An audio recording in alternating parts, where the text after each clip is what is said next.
All right, we are about to go on an absolute whirlwind tour through 2,000 years of history. We're going to chart the incredible story of how a small, kind of rainy island in the North Atlantic became a global superpower and then transformed into the nation we know today. You've probably heard this phrase before, right? The empire on which the sun never set. At its absolute peak, the British Empire was so massive, stretching across every single continent, that somewhere on its lands, the sun was always shining. We're talking about the largest empire in all of human history. So the big question is, how? How did this happen? What were the key moments that forged this nation, fueled its incredible rise, and then led to its, well, pretty dramatic transformation? That's what we're here to find out. Let's dig in. Now, our story doesn't start with empire, not at all. It starts with invasion. You see, for centuries, Britain wasn't the one doing the conquering. It was the one being conquered. Its story was literally written by the waves of people who landed on its shores, and every single one left their mark.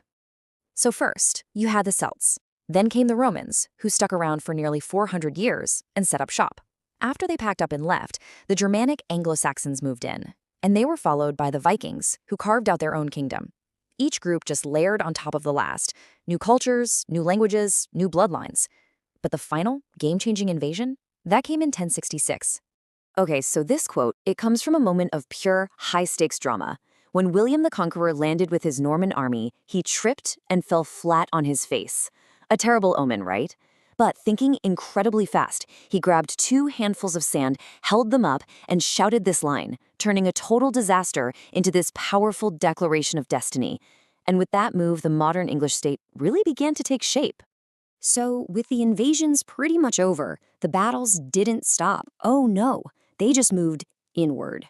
The next few centuries were defined by this relentless power struggle between 3 huge forces: the king, the powerful nobles, and the church. And this right here, this was a massive turning point. In 1215, facing a rebellion from his own barons, King John was literally forced to sign this document, the Magna Carta.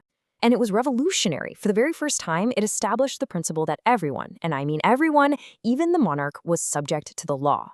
This was the tiny seed from which Parliament and eventually modern democracy would grow. The next major upheaval was just as dramatic, and, it was all sparked by a king's personal life.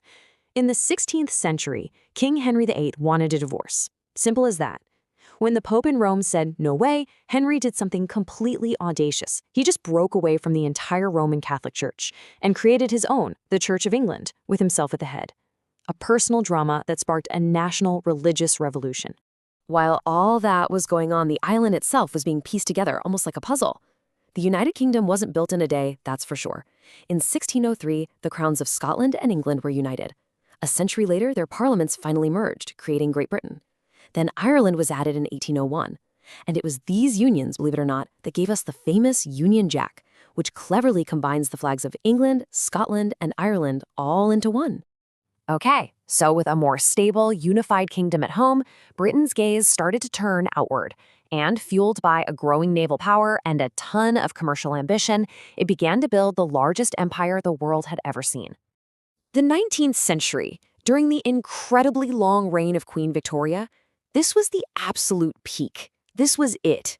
Fueled by the Industrial Revolution at home and a crazy powerful navy abroad, British influence, trade, and rule stretched across nearly a quarter of the globe. We're talking Canada, the Caribbean, huge parts of Africa, India, Australia. The list goes on. But then the 20th century arrived, and with it, this profound and painful paradox. Britain would be victorious in 2 world wars, but those very victories would end up costing it its empire. I mean, just look at this trade-off. It was absolutely devastating. Britain and its allies defeated Germany, but the country was left economically shattered. The cost of war was so immense that it just couldn't afford to maintain its huge global territories anymore.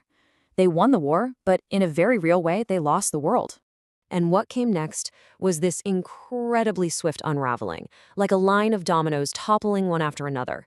It started just 2 years after the war, with independence for India and Pakistan. Then, over the next few decades, this wave of independence just swept across the globe. Dozens of nations in Africa, Asia, and the Caribbean broke away, bringing the age of empire to a final close. So, after centuries of looking outward across the globe, Britain had to look inward again. After losing an empire, it was faced with a brand new challenge, finding a new place in the world and forging a totally new identity for itself. So where does that leave the United Kingdom today? Well, it's a nation still grappling with its post-imperial identity. While it is still a constitutional monarchy, its role on the world stage has fundamentally changed. Those old industrial centers like Manchester and Glasgow have given way to a much more modern economy, and the country continues to navigate these really complex relationships with Europe and the rest of the world, a journey that's still very much unfolding. And that brings us right up to the present day. What a journey, right? It's been one of constant reinvention, from a remote Roman outpost to a battleground for invaders, from a unified kingdom to a global empire, and now a modern nation trying to find its footing in a new century. The only question left is, what comes next?